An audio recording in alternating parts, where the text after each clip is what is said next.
my name is Robin Phillips, Director of Customer Relations with the Pulse Network. Today's tip is going to be on the use of our publishing tools. And when I say publishing tools, I'm referring to our podcast channel creator, our video casting, our social casting tools. So you've got, let's start with the podcast creation. You've got the ability to create a podcast channel, send it to iTunes, get iTunes to approve it, and then any media content that you have, video content that you have set up in your media center, you would actually be able to utilize that asset as an episode on a podcast channel. So content that you've uploaded into the media center, whether it's manually uploaded through your computer or directly through our app, our TP&I Engage mobile app, that content goes directly into the media center. So there's approximately 6 or 7 different locations that you can use a single piece of content. Podcast channels being one of them. So part of our methodology is nurturing our customers, or your customers rather, and leading them along that path to your product. Let them see you or hear you from multiple locations.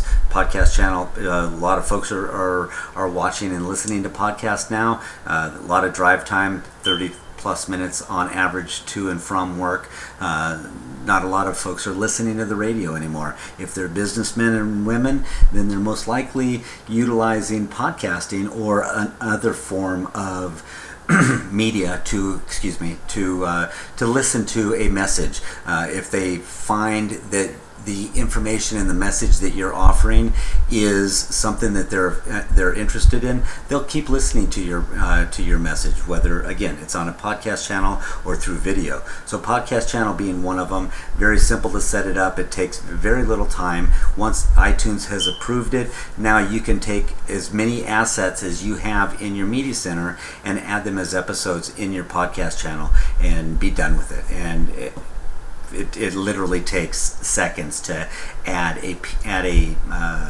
piece of content as an episode to a podcast channel.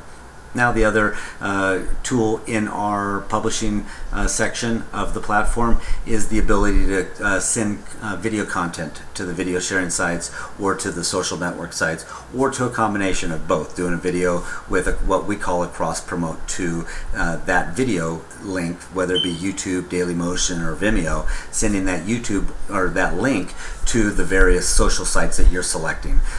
Very simple to use. You could create as much content as you want and push it out through the system, and that's one of the ways of gaining that organic search results that you're looking for. It's the good old days of putting a single piece of content out and being found and gaining first page status on Google. Those days have come and gone. Google's algorithms have changed so much over the last year and a half or 2 years that they're now looking for quality content to quality sites. So you doing an informational video, like I always suggest, using our 10 by 10 by 4 market domination formula, 10 FAQ videos, 10 SAQ videos, 2 to 3 minutes each, each video answering a different question, and using that to not push a sale or be salesy or pitchy with your video, because that's not what the search engines are looking for. They're looking for informational videos. So creating your informational content, sending it to the video sharing sites, sending it to the social network sites, building up your social circle, and at some point they're going to be interested in what you have to say or hear what you have to say, and they're going to follow you, and at some point they're going to purchase from you. In most cases, not all cases, of course, but this is using our publishing tools is a great way to get your message out in multiple channels to allow folks to find you, nurture your content, and at some point purchase your product or your service. Hopefully today's tip was worth it to you. You have a great day. I'll talk to you later. Bye-bye.